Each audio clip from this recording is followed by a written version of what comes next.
ക്രൈസ്തവർ പെസക ആചരിക്കുമ്പോൾ അന്ത്യ അത്താഴവുമായി ബന്ധപ്പെട്ട വമ്പനൊരു ചിത്രം നമുക്ക് പരിചയപ്പെടാം. നെയ്യാറ്റിൻകര ചെങ്കൽ കുന്നൻവിള ഇവാഞ്ചലിക്കൽ ദേവാലയത്തിലെ അൾത്താരയിലാണ് ഈ ശ്രദ്ധേയമായ ചിത്രമുള്ളത്.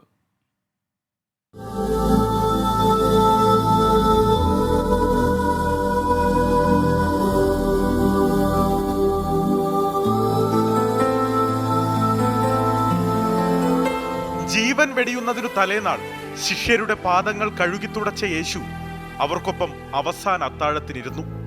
ലോകമെമ്പാടുമുള്ള വിശ്വാസികളുടെ കണ്ണുകളിൽ അന്ത്യ അത്താഴത്തിന്റെ ചിത്രം വരച്ചിട്ടത് വിശ്വവിഖ്യാത ചിത്രകാരനായ ലിയനാർഡോ ഡാവിഞ്ചിയാണ്.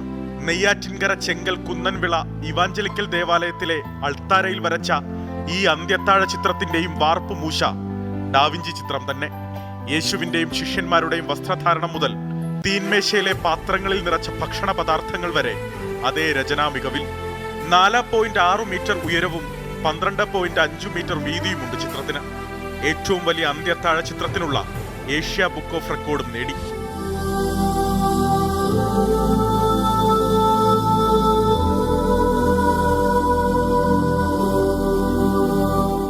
ഇഹലോകവാസത്തിൻ്റെ അവസാന നാളുകളിൽ തൻ്റെ ശിഷ്യന്മാരോടൊരുമിച്ച് പെസഹ ആചരിച്ച ചിത്രമാണിത്.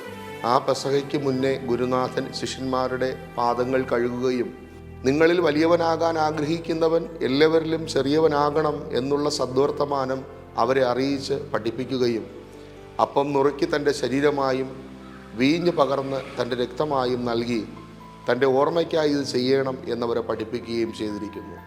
ഈ ചിത്രം ആലയത്തിലായിരിക്കുന്നതും അത് അംഗീകരിക്കപ്പെട്ടതും അഭിമാന നിമിഷമായി കാണുന്നു. ചിത്രകാരന്മാരായ പാറശാല PC ബാബു, D സോമൻ, ഷൈജു ചെങ്കവിള എന്നിവർ ചേർന്നാണ് ഈ വമ്പൻ ചിത്രം വരച്ചത്. രചന പൂർണ്ണമായും അക്രിലിക് പെയിന്റിലാണ് ചെയ്തിരിക്കുന്നത്. കാഴ്ചയിൽ ആരെയും അതിശയിപ്പിക്കുന്ന ഈ തിരുവത്താഴ ചിത്രം കാണാൻ നിരവധി പേർ ഇടവകയിൽ ദിവസവും എത്തുന്നുണ്ട്. പെസഹ സ്നേഹത്തിന്റെയും സേവനത്തിന്റെയും വീണ്ടെടുപ്പാണ്. അപരന് സ്നേഹവും സേവനവും സാന്ത്വനവും പകരാൻ കഴിയുമെന്ന് അത് ഓർമ്മപ്പെടുത്തിക്കൊണ്ടിരിക്കും. 24 തിരുവനന്തപുരം.